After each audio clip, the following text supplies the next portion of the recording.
Im Jahr 2023 verlor Audi mehr Kunden an Mercedes und BMW als in den gesamten 10 Jahren zuvor. Nicht durch schlechte Autos, sondern durch etwas weitaus Gefährlicheres: Gleichgültigkeit. Während die Konkurrenz ihre Identität schärfte, wurde aus dem selbsternannten Technologieführer eine Marke, die niemand mehr vermisst. Was folgte, war keine spektakuläre Krise, sondern ein schleichender Bedeutungsverlust. Ein Problem, von dem sich Premium-Marken selten erholen. Doch wie verliert eine Marke ihren Vorsprung, ohne jemals einen offensichtlichen Fehler zu machen?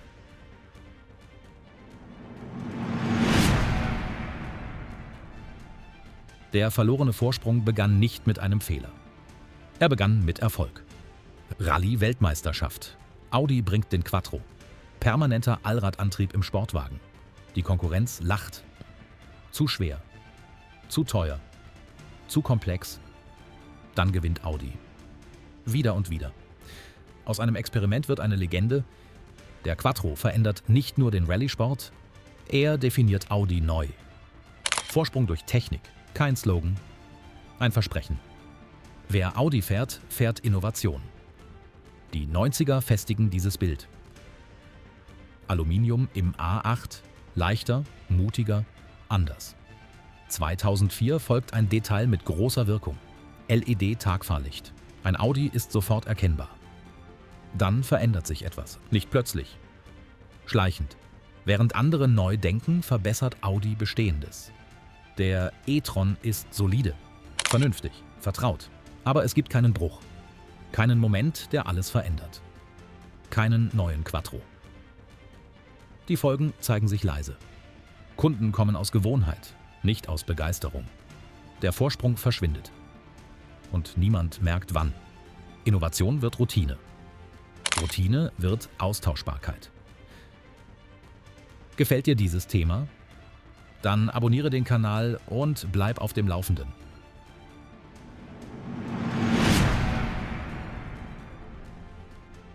Premium ohne Profil zeigt sich nicht in schlechten Produkten, sondern darin, dass niemand erklären kann, warum man sie kaufen sollte.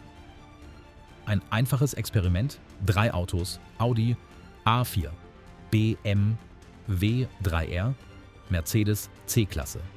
Gleiche Preisklasse, ähnliche Leistung, vergleichbare Ausstattung. Die Frage an Käufer: Wofür steht jede Marke? BMW, Fahrfreude. Sportlichkeit, die ultimative Fahrmaschine. Mercedes, Komfort. Status, das Beste oder nichts. Audi, Vorsprung durch Technik. Doch welche Technik? Worin genau liegt der Vorsprung? Die Antworten bleiben unklar. Die Konsequenzen werden sichtbar. 2024 im deutschen Premium-Segment: BMW führt, Mercedes folgt. Audi landet auf Platz 3, fallend. In den Autohäusern zeigt sich das Problem. Kunden fragen, warum Audi statt BMW? Die Antwort: Ausstattungslisten. Assistenzsysteme, Licht, Verarbeitung, alles korrekt. Nichts überzeugend. BMW verkauft Fahrgefühl, Mercedes verkauft Prestige, Audi verkauft Spezifikationen. Auch die Produkte selbst ändern das nicht. Der Q4 e-tron. Technisch solide, konkurrenzfähig, vernünftig, aber ohne Moment, ohne Idee, ohne Grund zur Begeisterung.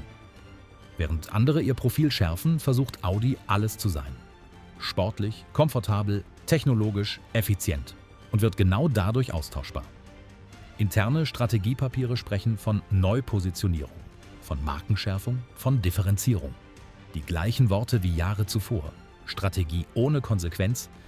Ein Problem, das tiefer reicht als Marketing.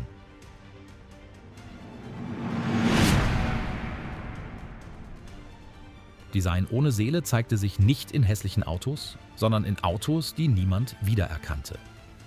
2015 präsentierte Audi eine neue Designsprache. Schärfer, kantiger, aggressiver. Der Single-Frame-Grill wuchs, jedes Modell größer als das letzte. Die Reaktion war keine Ablehnung, sie war Stille. Eine Studie aus 2023 machte das sichtbar. Premiumfahrzeuge ohne Logos. BMW erkannten über 80% der Teilnehmer. Mercedes fast genauso viele. Audi deutlich weniger. Noch deutlicher wurde es bei der Emotion. Welche Designs berühren? BMW vorne, Mercedes dahinter. Audi, hinter Volvo. Das Problem war nicht Ästhetik, es war Bedeutung. Früher erzählte Audi Designgeschichten. Der TT von 1998 war Bauhaus auf Rädern. Reduziert, mutig, ikonisch. Man kaufte ihn wegen seines Designs. Der neue A5. Technisch makellos. Effizient. Präzise. Die Reaktionen? Respekt. Keine Begeisterung. Während BMW polarisiert und Mercedes Visionen zeigt, bleibt Audi korrekt. Intern galt Familie vor Individualität. Konsistenz vor Mut. So entstand eine Modellpalette, in der alles zusammenpasst, aber nichts herausragt. Emotion entsteht nicht durch Perfektion, sondern durch Charakter. Audi opferte den einen, um die andere zu bewahren.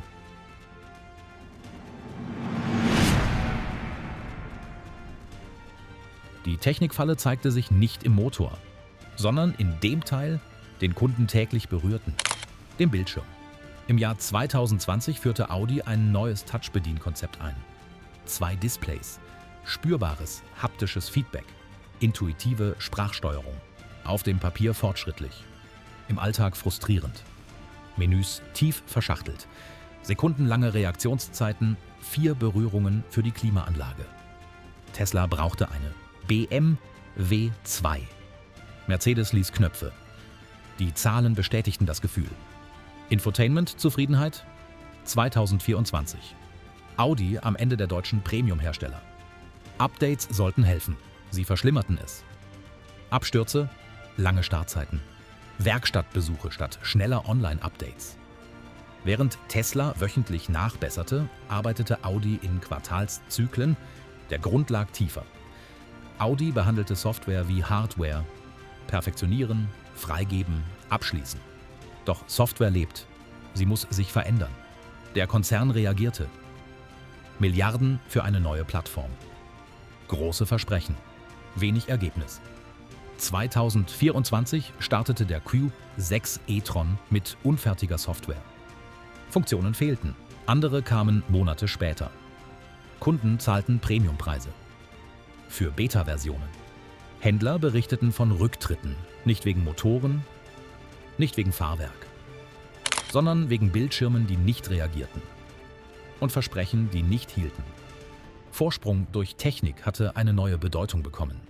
Audi war stark in analoger Perfektion, die Welt war digital geworden, ein Problem, das Ingenieurskunst allein nicht lösen konnte.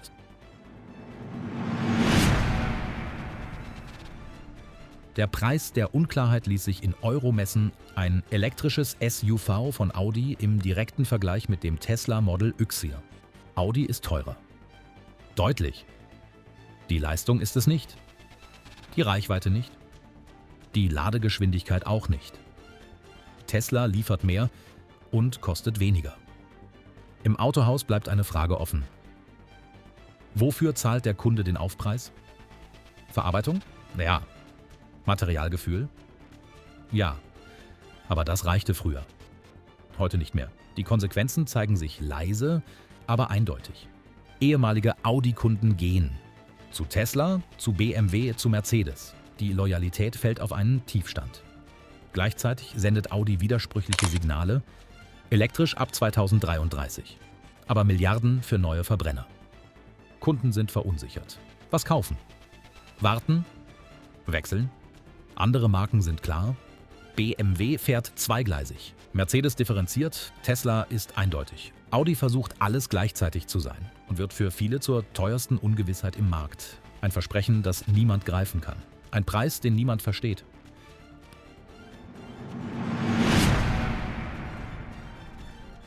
Das gefährliche Desinteresse war schlimmer als Hass. Hass bedeutete Emotion. Desinteresse bedeutete Gleichgültigkeit. Marktforschung 2024. Spontane Markennennung bei Kaufinteressenten unter 40 Jahren. BMW 67%, Tesla 61%, Mercedes 58%, Audi 42%. Schlimmer noch, Markenpräferenz. Würden Sie definitiv einen Audi in Betracht ziehen? Ja, Antworten fielen von 57% in 2018 auf 39% in 2024. Audi war nicht gescheitert. Audi war irrelevant geworden. Die Marke, die einst Rallyes dominierte, Aluminium revolutionierte, LED-Licht erfand, hatte vergessen, wofür sie stand. Vorsprung durch Technik wurde zur leeren Phrase. Innovation wurde zur Imitation. Identität wurde zur Beliebigkeit. Kunden wandten sich nicht ab, weil Audi schlechte Autos baute. Sie wandten sich ab, weil es keinen Grund mehr gab zu bleiben. Ein Problem, das tiefer reichte, als es jede Quartalsstrategie lösen konnte. Die gefährlichste Krise einer Marke, wenn Kunden aufhören zu fragen, warum.